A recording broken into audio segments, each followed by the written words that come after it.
Good morning, Rob here from the Flanagan Homestead. I'm sitting here in front of my stack of cured dried firewood, ready to make some more bundles and talk about how things are going with the firewood stand, a little bit about the theft, a little bit about how I'm making new bundles and how I'm making my own bundles again and not buying from a friend because I now have cured wood, and using my moisture meter. Here we go. Okay, just an update on how well I'm selling and if there's theft or not. Anyway, so in the last few weeks since I have the cash box back up and the firewood stand back going, I think it's been about three and a half weeks, something like that. I've put out a number of bundles that at $5 a piece I should have received $270 in cash, and I received $250. So I was shorted a little bit.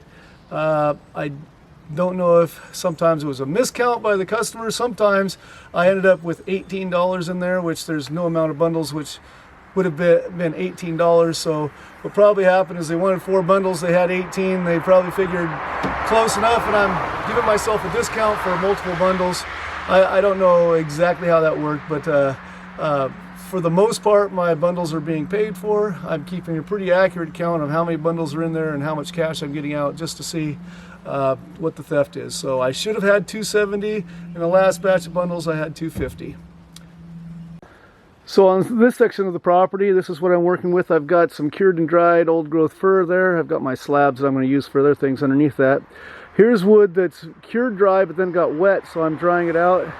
This is stuff that I just recently split, and it needs to wait, dry out this summer. This will not be for sale this year. And then over here is some that I'm currently making bundles with. Here's some cured and dried fir, alder, maple, and cottonwood. Since deciding to do the firewood stand and I was going to be selling a lot more firewood, I did buy a moisture meter because I wanted to make sure if I'm selling stuff to people, I'm selling a good product. Firewood needs to be below 20%, so the 2 prongs, 20% moisture, excuse me. So the 2 prongs on here, you stick it into the wood and it shows. To get an accurate reading though, you don't just stick it on wood that's been sitting out and stick it on the outside edge. You need to split the wood and then take the moisture reading from the inside edge that was cut.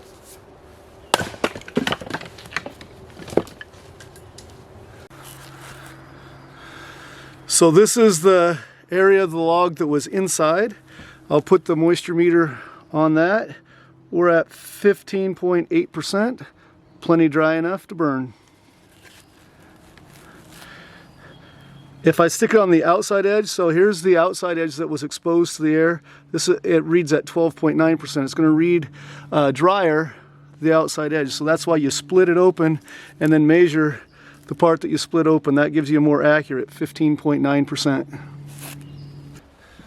So I'm back to making my own bundles. Someone commented the other day, hey, you're doing plastic wrap now on your bundles instead of your twine and a stick. And I said, no, I ran out of firewood of my own, cured dry firewood, so I've been buying from a friend. But now that I've got my stacks, they're all cured and ready to go, and I've got time, I'm making my own bundles again. But one of the things I'm constantly asking myself is, what do the customers want?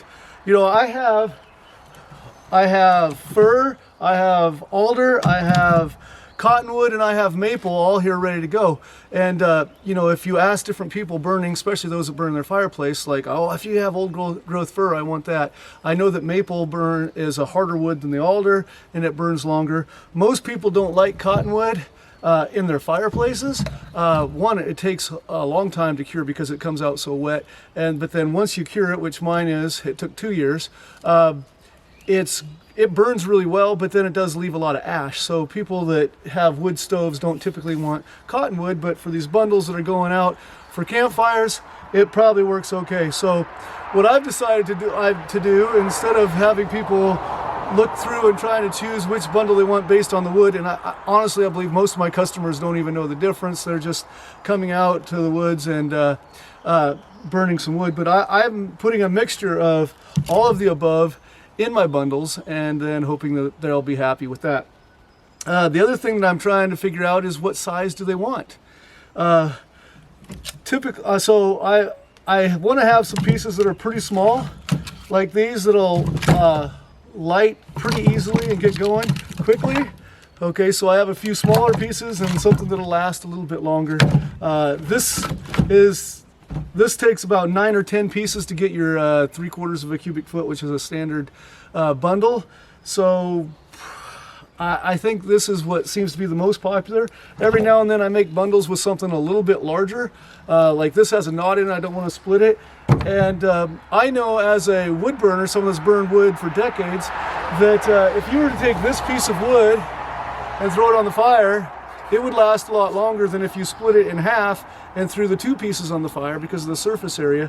So if people were thinking about what they want to do, I don't know if they're just, you know, building a campfire and going to have some s'mores and cook some hot dogs and be done, or if they want to sit around and enjoy the fire later into the evening. So if they want to enjoy it later, they should probably take some bundles that have some really large sticks of firewood, and then if they are just wanting to cook and have it easy to start and everything, and easy to throw a piece here and here and have plenty of pieces, they want the smaller one. So what I've been doing is I've been making some with smaller pieces and a few bundles that have larger pieces.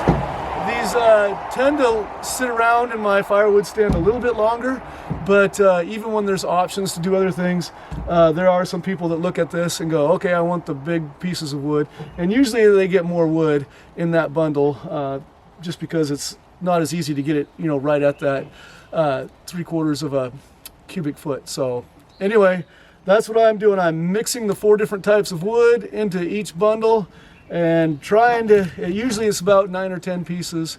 That's the size I'm using to get the size bundle I want. By the way, as far as the firewood stand theft, you know, I have been getting letters and phone calls from the prosecuting attorney and the county office, and they still say I need to testify at some point in time, but they haven't said when. They did say I may be eligible for restitution, but at the bottom I'll probably put a picture here. They have a disclaimer like, no guarantee that you'll get anything, you won't get one lump sum payment, this and that, but if I get something back, great. If I don't, that's not the end of the world. They even sent me business cards for a victims of crime advocacy group, which I don't feel like I need that, but it's nice to know that they have it out there for people that have been through much more serious crime than your firewood stand. But nobody was physically hurt in my family, and it wasn't that huge of a loss financially, so I certainly don't feel like I need that. But hopefully I can get a little bit of restitution for the loss of firewood, or the loss of the damage more so on the cash box. And once again, thanks for joining me on the Flanagan Homestead, where Christmas trees are my business, teaching including horticulture is my job, and outdoor projects like this firewood stand are my passion. Hope to see you again soon. Be blessed, everyone.